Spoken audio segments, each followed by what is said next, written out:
São João capítulo 2, será o primeiro verso que nós iremos ler. João 2, verso 5. E assim como nós estamos, nós vamos falar com Deus mais uma vez. Querido e amado Deus, graças te damos ao Pai, porque nós estamos com o teu Santo Espírito presente em nós. E o teu Santo Anjo está aqui. E que nós estamos com a tua Santa Palavra aberta. Pedimos ao Pai que perdoe nossos pecados e fala intensamente ao nosso coração. É o que te peço e agradeço, em nome de Jesus. Amém. Convido também aquelas pessoas que futuramente irá ouvir essa mensagem pela internet.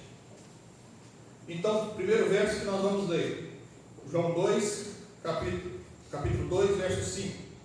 Então ela falou aos serventes: fazei tudo em que ele vos dizer. O contexto é o primeiro milagre de Jesus. E a fala é de Maria, sua mãe. Maria falou uma das frases mais importantes da Bíblia, que nós seguimos, nós cumprimos todo o Evangelho e, por consequência, a graça de Cristo nos alcança e nós estaremos salvos. E a frase é: fazei tudo o que ele vos dizer. Se você está nessa igreja hoje, se você decidiu vir aqui, é porque pelo menos em parte você está fazendo o que Jesus pede. Porque Jesus nos convida e nos ordena estar na tua santa casa.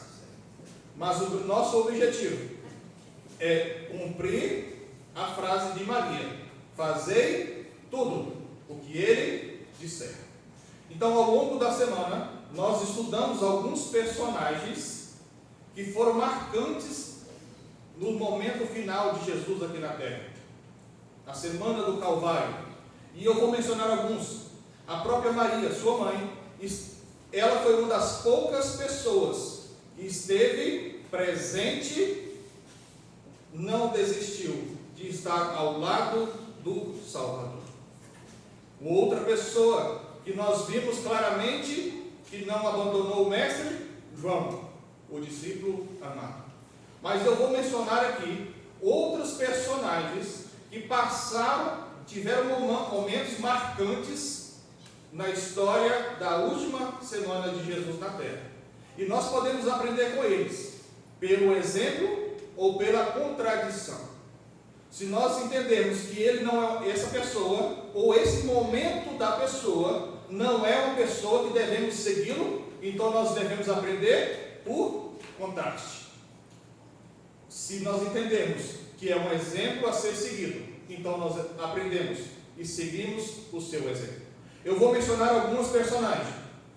O primeiro deles, o centurião, está lá em Mateus 27, 54. E ele diz, final do verso 54: verdadeiramente este era o Filho de Deus. Olha que frase tremenda. Vindo de quem? De um centurião romano.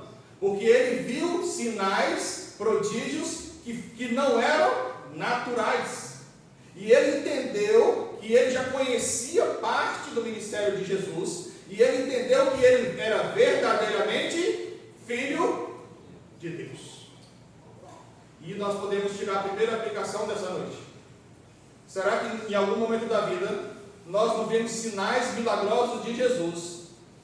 Em algum momento da vida Deus nos manifesta em nossa própria vida, ou na vida de outra pessoa próxima, ou através dos exemplos que Ele deixou na tua santa palavra, e nós não reconhecemos que Jesus é o verdadeiro Filho de Deus. Outro exemplo que nós vamos dizer, está lá em Mateus 27, verso 22. Um personagem, Pilatos. O cínico. O cínico é o outro. Pilatos, nós vamos ler o verso, Mateus 27, verso 22. Disse Pilatos: o que farei então de Jesus? Olha a pergunta que Pilatos fez. É uma pergunta extremamente importante. E nós devemos fazer essa pergunta constantemente. constantemente.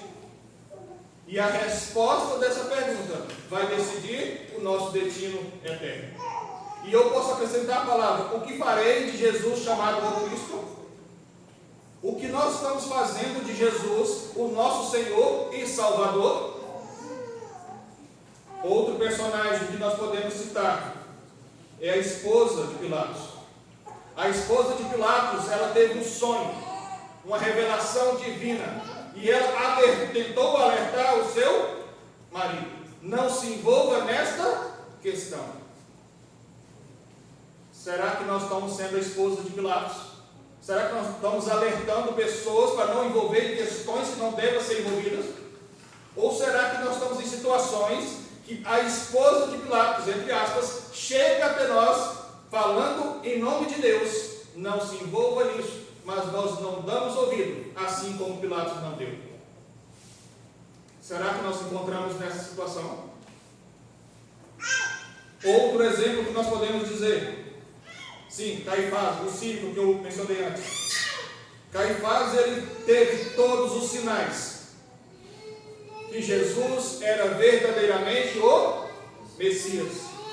Ele era estudioso da palavra de Deus, do Antigo Testamento. Ele sabia das profecias que estavam cumprindo diante dos seus olhos, especialmente quando Lázaro é ressuscitado ao quarto dia, que ao entendimento deles era impossível qualquer outra explicação senão a ação de Deus através do Messias. Mas nós sabemos, na história de Pilatos, que ele se agarrou ao poder, ele se agarrou a que ele estava acostumado e quis silenciar Jesus. E será que muitas vezes na nossa vida, nós estamos tão acostumados com a nossa vida, nós estamos tão acostumados com aquilo que nós agarramos, e a voz do Espírito Santo fala ao nosso coração, e nós tentamos silenciar o Espírito de Deus. E muitas vezes nós somos Pilatos. E quanto mais conhecimento temos e não praticamos, mais cínicos nós somos. Outro personagem que nós podemos citar: Pedro. Pedro se baseou na sua autoconfiança. Não, jamais vou trair o Senhor. E nós sabemos muito bem que ele negou Jesus. Será que nós também não estamos sendo Pedro? Baseando na nossa autoconfiança, no nosso autoconhecimento, e não buscarmos uma relação com Deus verdadeiramente, porque senão nós negamos Jesus, como Pedro negou. Mas o personagem principal que eu vou tratar nessa noite, nós encontramos a primeira menção que nós vamos ler é em João, no capítulo 19. Vamos um pouco para frente aí, João, capítulo 19.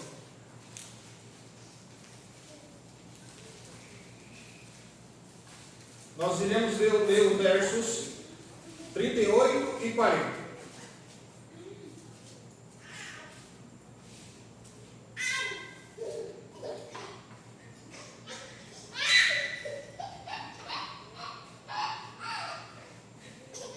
Verso 38.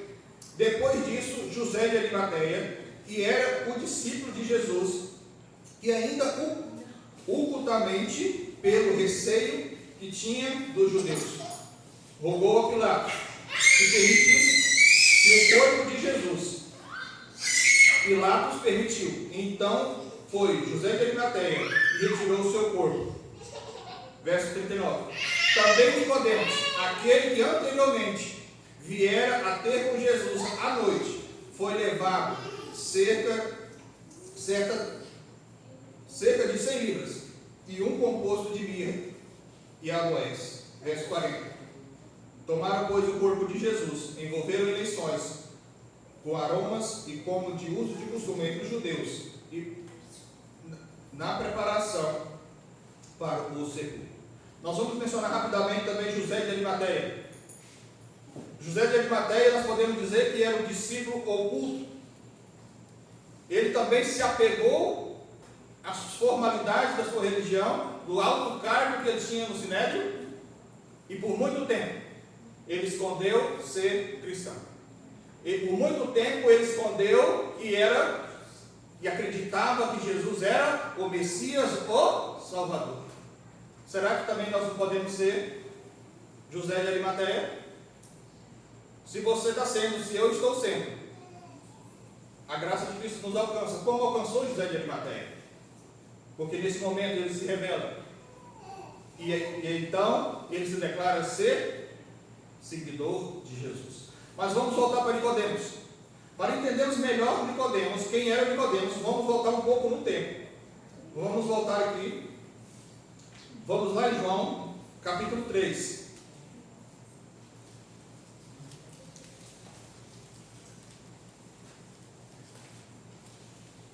João capítulo 3, verso 1 a 3. Havia entre os fariseus um homem chamado Nicodemos, um dos principais dos judeus. E este de noite foi ter com Jesus e disse: Rabi, sabemos que és vindo da parte de Deus, porque ninguém pode fazer estes sinais que tu fazes, se Deus não estiver com ele. Verso 3. A isso respondeu Jesus: em verdade te digo, se alguém não nascer de novo, não pode entrar no reino de Deus. Então Nicodemos, nós fomos lá na frente do templo, na semana do Calvário. Ele então já tinha se declarado seguir Jesus. Mas aqui no início dos evangelhos, ele foi ter com Jesus o quê? À noite. Ele sentiu, ele percebeu que Jesus tinha uma mensagem. E a mensagem de Jesus era divina. Que os sinais que ele fazia não eram humanos, mas Nicodemos também. Ele tinha vergonha de se declarar um seguidor de Jesus. Será que também nós nos encontramos nessa situação? Que às vezes nós escondemos a nossa identidade? Ou talvez você está precisando fazer uma entrega a Jesus por completo, mas tem vergonha dos seus amigos, tem vergonha da sua família, tem vergonha dos colegas de trabalho. Será que você está sendo Nicodemos? Será que eu estou sendo Nicodemos? Vamos um pouquinho à frente. Versos 14 e 16 do mesmo capítulo.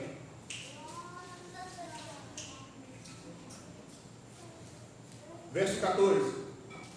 Então, Jesus e Nicodemos têm um diálogo. E Nicodemos, a primeiro momento, ele tenta elogiar Jesus, tenta reconhecer a divindade de Jesus, mas Jesus joga o quê? Um balde de água fria de Nicodemos. Sabe o que nós podemos aprender com isso? A minha rotina aqui na igreja, a minha rotina em casa e junto a Deus, não me garante salvação se eu não nascer de novo. Jesus disse para Nicodemos: importa nascer de novo, da água e do Espírito. Nascer da água talvez basta uma vez, mas nascer do Espírito é diariamente. Se você se encontra no momento que precisa nascer da água para você ser salvo, assim como Jesus falou para Nicodemos, Jesus está falando para você. Mas se você já nasceu da água, talvez nós precisamos refazer, porque tem que ser constante o nascer do Espírito. Mas uma das passagens mais lindas da Bíblia foi dirigida a Nicodemos, verso 14 a 16. De modo que Moisés levantou-se a serpente no deserto, assim importa que o Filho do Homem seja levantado, para que todo que nele crê tenha vida eterna. Amém? Amém. A frase mais linda do Evangelho. Jesus disse a Nicodemos: assim como Moisés levantou aquela serpente, que era uma tipologia do sacrifício de Jesus, Jesus precisava ser levantado no madeiro, para que eu e você pudéssemos ter a chance de ter a vida eterna. Porque a graça de Cristo, ela havia uma promessa no Velho Testamento, mas ela só foi cumprida efetivamente quando Jesus se entregou por mim e por você. Verso 16. Porque Deus amou o mundo de tal maneira que deu seu Filho unigênito, para todo que nele crê não pereça, mas tenha a vida eterna. Jesus se sacrificou para quem? Todos. A graça de Cristo é possível salvar a todos. Mas todos serão salvos? Não. O verso responde: para aquele que crê. E nós sabemos que crer em Jesus requer uma série de desdobramentos, porque senão a fé é morta. Veja então, Nicodemos ouviu tudo isso no início do ministério de Jesus. Passou mais de 3 anos para só então tomar a decisão. Para Nicodemos ainda foi tempo. Mas se você está nessa noite em um conflito, em um drama, para tomar uma decisão, não faça como Nicodemos. Talvez pode ser tarde. E qual foi o fim de Nicodemos? Vamos ler outro verso. João 7.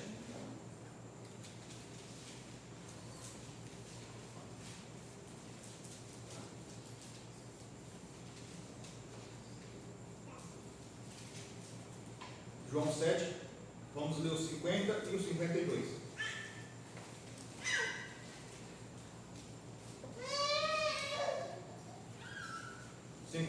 Nicodemos, um deles, que antes foram ter com Jesus, perguntou-lhe: acaso nossa lei é justa? Julga um homem sem primeiro ouvi-lo e sem saber que ele fez? Responderam eles: dai-nos acaso também tu da Galileia examinais e verás que a Galileia não se levanta profeta. Então, no julgamento de Jesus, quem levantou para defender Jesus? Nicodemos. Até então ele não tinha coragem de tomar partido, de se posicionar ao lado de Jesus, mas nesse momento ele teve a coragem. E será que nós estamos tendo a coragem necessária para tomar partido ao lado de Jesus? O que você precisa fazer, o que você precisa demonstrar que eu estou com Cristo, eu aceito o Senhor, o teu sacrifício, eu aceito, Senhor, a tua mensagem de salvação, que o Senhor morreu na cruz em meu lugar. Nós sabemos o tão grande foi o sofrimento de Jesus. Humanamente falando, foi terrível. Mas foi muito pior, porque nós sabemos que a carga dos nossos pecados estava sobre ele, a ponto de gotejar sangue do Getsemane. E depois morrer na cruz, coração partido. E diante de tão grande amor, muitas das vezes nós não se posicionamos ao lado de nosso Salvador.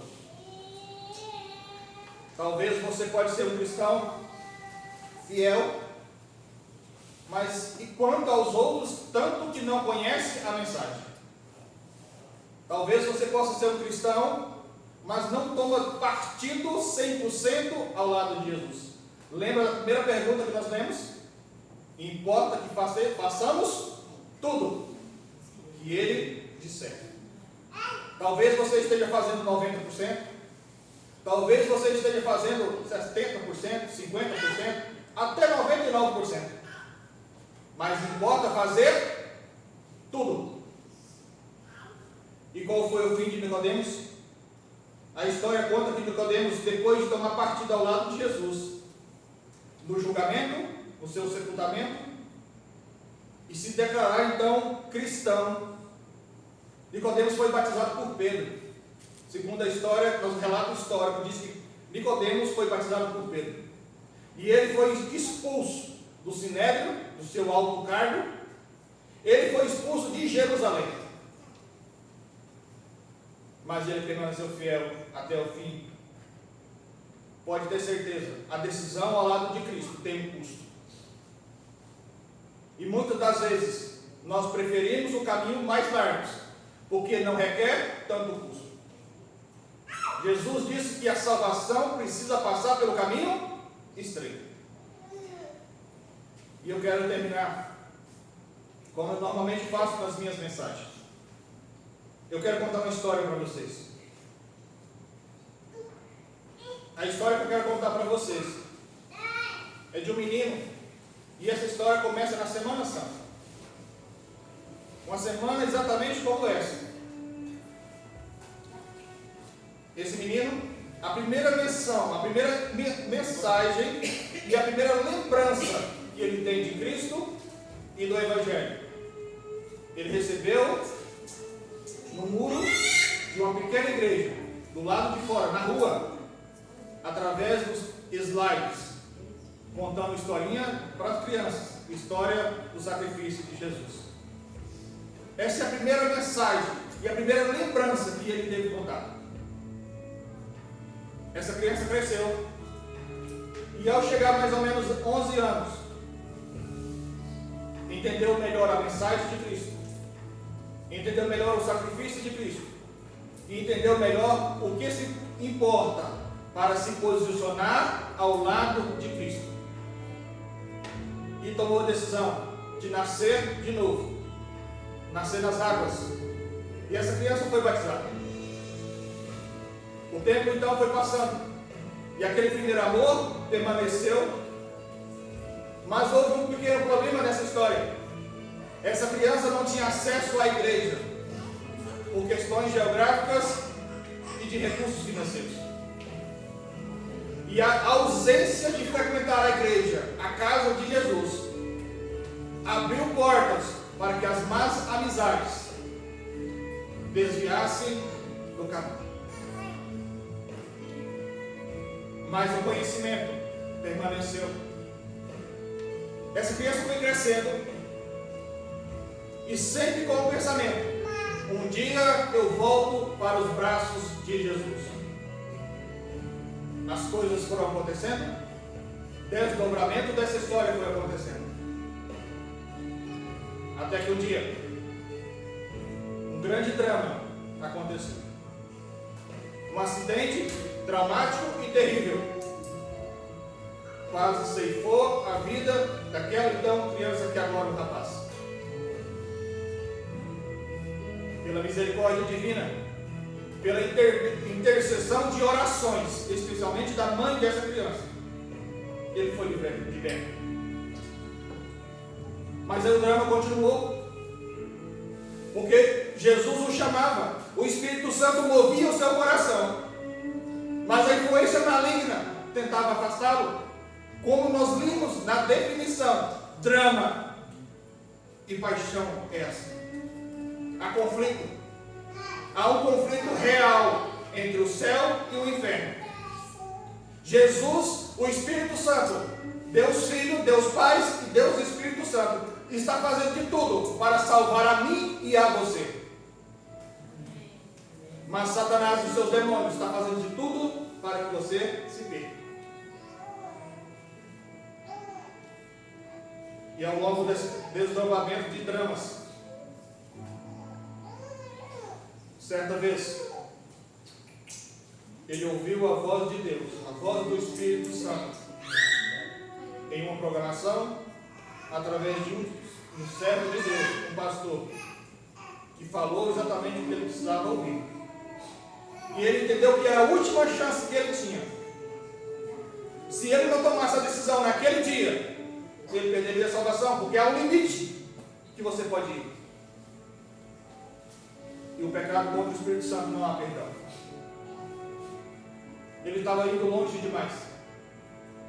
Então ele decidiu, ele entendeu que aquele primeiro nascer de novo tinha sido invalidado, porque ele tinha afastado completamente de Jesus. Ele tinha quebrado completamente o contrato e o compromisso que ele tinha feito com Cristo.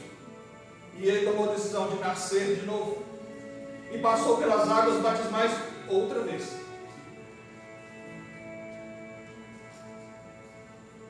Aquele drama daquele acidente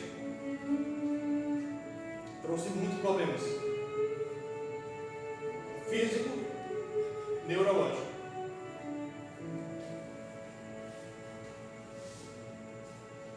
E uma das fases mais difíceis dele, onde ele precisava entender sintomas de uma doença que ele não compreendia, de aprender a lidar com um espinho na carne que ele não sabia lidar.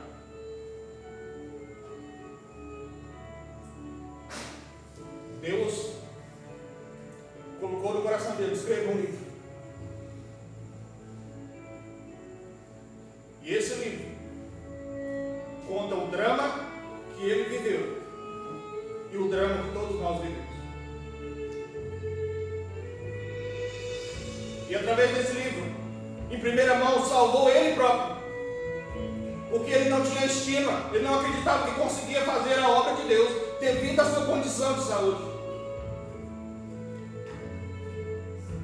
Mas através daquela obra, ele entendeu: Deus pode me capacitar, mesmo diante de qualquer problema que Satanás tenta me colocar. Como Paulo, há espinhos da carne, mas o Espírito de Deus é maior. Não há cruz maior que você não possa suportar.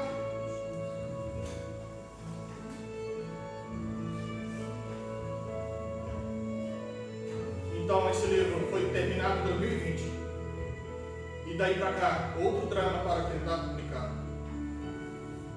E ontem, especialmente, aconteceu um outro episódio terrível de drama. E um outro momento que vocês vão ficar sabendo. Mas você já sabe que esse garoto sou eu. Não sou melhor que vocês. Eu sou simplesmente um pecador arrependido, buscando crescer na graça. Mas eu entendi o amor ao olhar para a cruz. Ao olhar para a cruz e entender que eu havia andado em caminhos errados. Mas a graça de Cristo me alcançou. E através de mim, Ele poderia alcançar outras pessoas.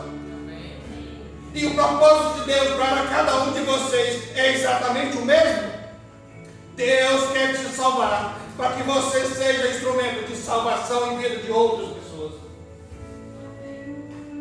Eu não sei em que momento da vida você se encontra.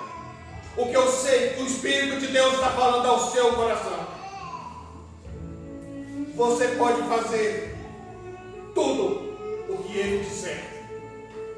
O que o Espírito de Deus está falando com você.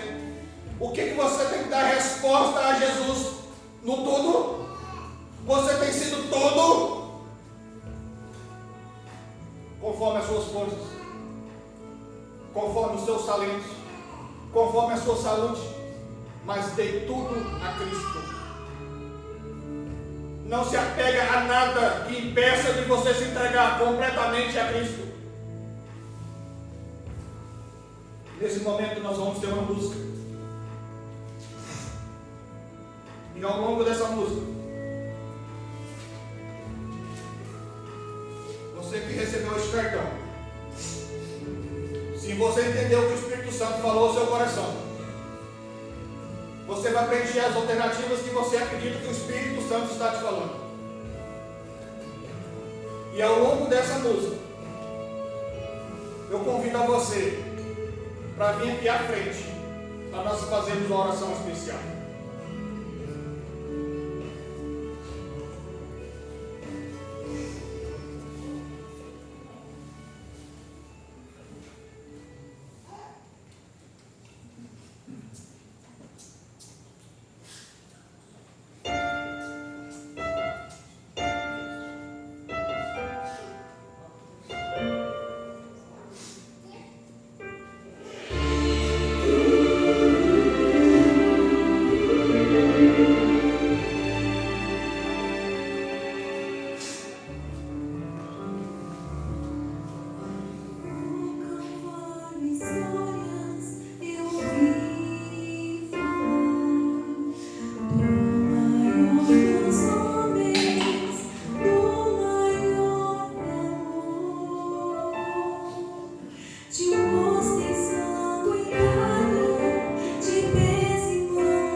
de amigos que o deixaram, do preço do pecado, da coroa que rasgava seu coração, sua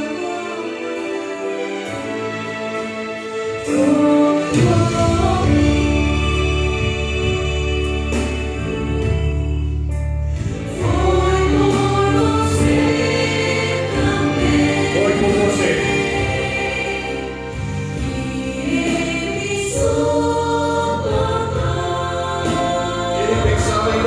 Nesta noite, neste momento.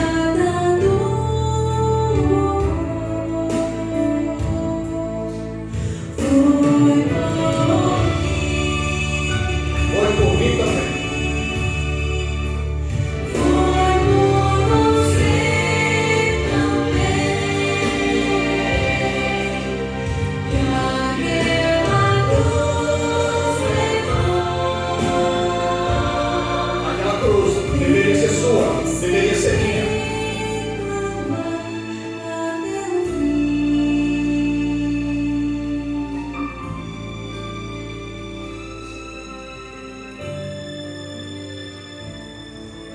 Da mãe que agonizava e chorava aos pés da cruz, ouvi de seu lamento e desolação, do homem que sofria, pagando seus Amém, glória a Deus. a redenção Se você sentiu o toque do Espírito, venha. Cristo transpassado, histórias do Calvário. Foi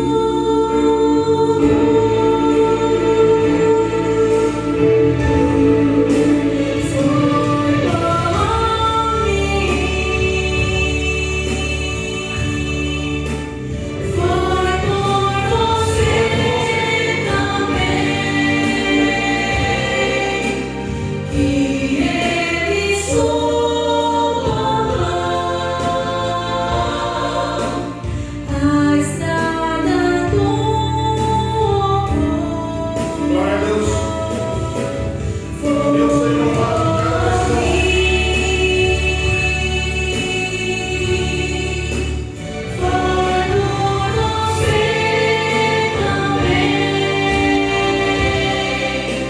Não resista ao toque do Espírito.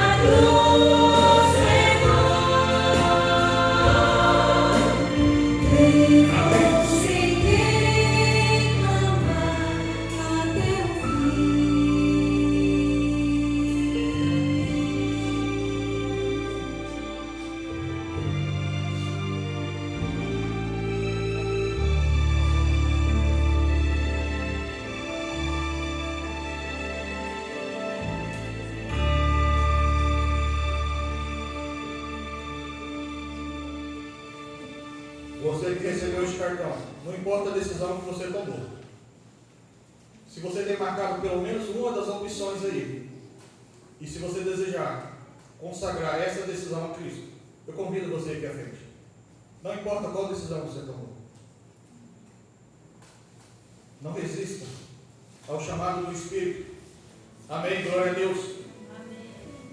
Se você recebeu, se você sentiu Deus falar ao seu coração nesta noite, vem aqui à frente. Glórias a Deus. Aleluia. Deus seja louvado por cada decisão. Não resista ao chamado. Talvez você esteja preparando para nascer de novo. Talvez você esteja preparando para nascer as águas batismais. Vem aqui à frente. Vem aqui para nós orarmos juntos e consagrarmos essa tua decisão. Não resista ao chamado do Espírito. Vem aqui. Deus tem falado com você. Não se envergonhe de Jesus. Não se envergonhe de tomar partido ao lado de Cristo. Não importa qual decisão você tomou neste cartão. Se você marcou uma das opções, vem aqui. Em nome de Jesus, venha. Amém. Glória a Deus. Aleluia. Deus seja louvado pela sua decisão. Não importa qual decisão você tenha tomado, nós vamos orar por ela. Nós vamos consagrar este momento a Cristo. Deus tem falado ao coração de mais pessoas. Não se envergonhe de Cristo. Há um chamado para você nesta noite. Você não entrou aqui por acaso. Não há acaso neste momento. Nesse mundo não há acaso. Há propósitos divinos. E muitas das vezes nós recusamos os chamados propósitos divinos. Vem aqui. Nós iremos orar juntos. Vamos colocar de pé todos os restantes.